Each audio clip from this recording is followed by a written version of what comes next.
Neon City is a place that never truly sleeps. Even when morning arrives, it does not feel like morning. The sun tries to reach the streets, but it cannot. Glass towers rise like crystal mountains, reflecting artificial light back into the sky. Screens the size of buildings glow 24 hours a day. Advertisements sing louder than birds ever could.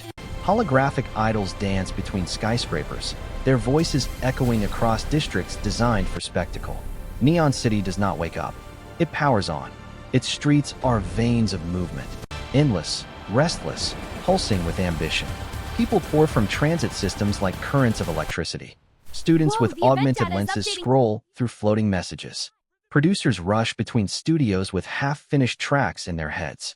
Influencers stream their lives in real time while walking beneath neon signs shaped like shooting stars. Everything is amplified here. Sound is bigger, light is brighter, dreams are louder. And yet, since the night of the concert, something beneath that brightness has shifted. You can see it in the way people hesitate when the lights flicker. You can hear it in the slight tremor behind applause. The concert had been the biggest of the year. Thousands gathered beneath one massive stage, singing along to their favorite idol as fireworks split the sky into colors never meant to exist naturally. And then, the distortion, the static, the sudden silence. It lasted less than 30 seconds.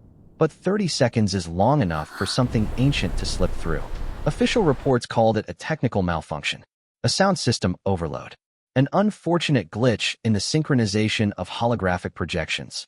But that explanation does not account for what people felt. The cold, the pressure, the sense of being watched by something that did not blink. Some fans collapsed. Others claimed the music changed, twisted into notes that felt wrong inside their bones. And when the show resumed, the energy was never quite the same. Life returned to normal on the surface. But deep within the rhythm of the city, there is a fracture, a silence between beats. Because that night was not an accident. It was an arrival, a threshold crossed, a signal broadcast not to humans, but to something waiting beyond the edge of sound. And high above the city, in a hidden structure disguised as just another tower of mirrored glass, the neon exorcists stand watch. Their headquarters hums with harmonic energy, walls lined with crystalline circuitry that pulse in response to emotional frequencies. The building does not just observe the city. It listens to it. Every heartbeat, every scream, every surge of obsession, every collapse into despair. They know the truth that the public does not. Demons are no longer hiding in the shadows. They are adapting, learning, blending in. And the concert was only their opening note. This is only the beginning. In the days following the concert incident, the city does what it does best. It moves forward.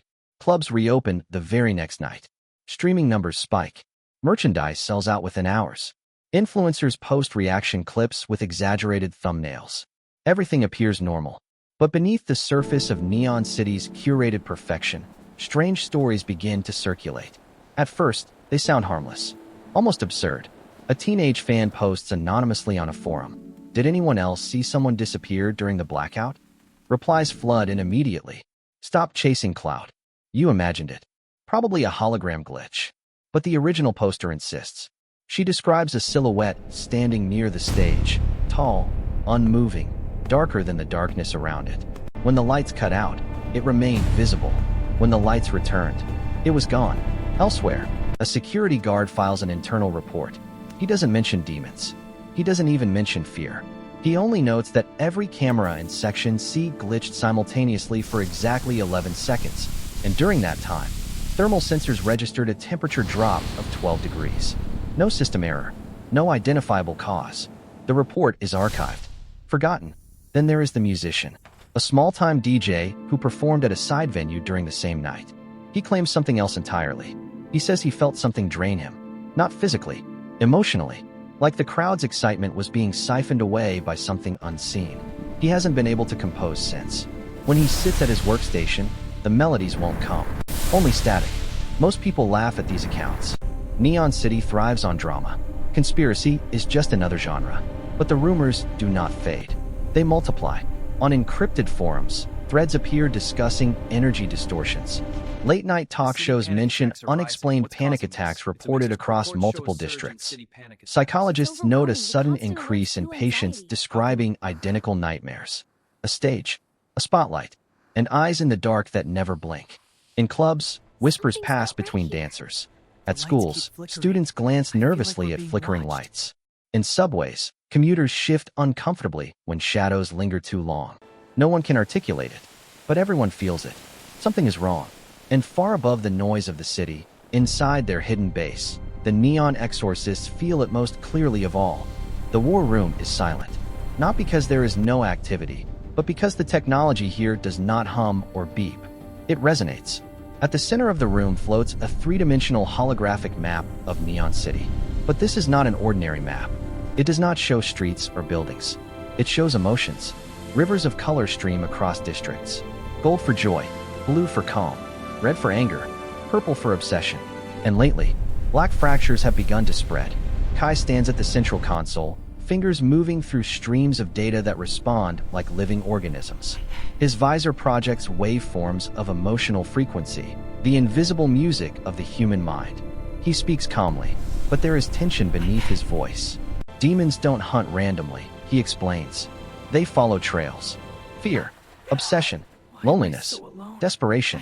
These emotions emit patterns, subtle vibrations that most humans never notice. But demons evolved to detect them, to feed on them. And since the concert, the trails are everywhere. Jax leans against a glowing pillar, arms crossed, eyes fixed on the spreading fractures across the map. He is not easily shaken, but even he cannot ignore what he sees. It's spreading faster than projected, he mutters. Mina closes her eyes. Unlike the others, she does not need the map. She feels the city directly. Every tremor, every pulse of anxiety. It is overwhelming, like standing in the middle of a storm made entirely of emotion. They're not just feeding, she whispers. They're marking. Era stands at the far end of the room, watching the map with unreadable calm. Her voice, when she speaks, is steady. This isn't a lone predator. The others look toward her. She continues. This is coordination. A silence falls over the room. Because that possibility changes everything. A single demon is a threat. A network is a war. And somewhere deep beneath the city, something ancient smiles. Far from the glowing skyline, far from the music towers and holographic idols, Rin stands alone on the rooftop of a quiet apartment building. The city hums below her, distant, constant, alive. But up here, it feels almost silent. She looks down at her hands. They are still glowing. Not brightly, not like the exorcist's armor, but faintly, like embers that refuse to go out.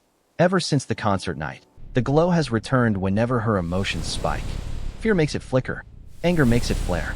And when she sings, truly sings, it burns steady and strong. She doesn't understand it. She doesn't want to understand it. Her life was never supposed to be complicated. She had a plan. Graduate. Audition.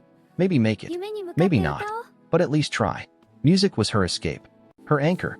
The one thing that made Neon City feel less overwhelming. Now, music feels different. When she hums, the air vibrates. When she listens to certain frequencies, she feels something answer back. Like there is a second layer beneath every song. A hidden current running under every melody. She remembers the blackout, the cold, the pressure, and the voice. Not a voice in her ears. A voice in her chest. It whispered something she still cannot fully recall. But she remembers the feeling. Recognition. As if something ancient looked at her and said, "There." She grips her hands tightly. The glow fades. "I didn't ask for this," she whispers to the night. The city does not answer. But somewhere far above, Era watches. Because Rin's awakening was not random. It was triggered, and destiny rarely waits politely.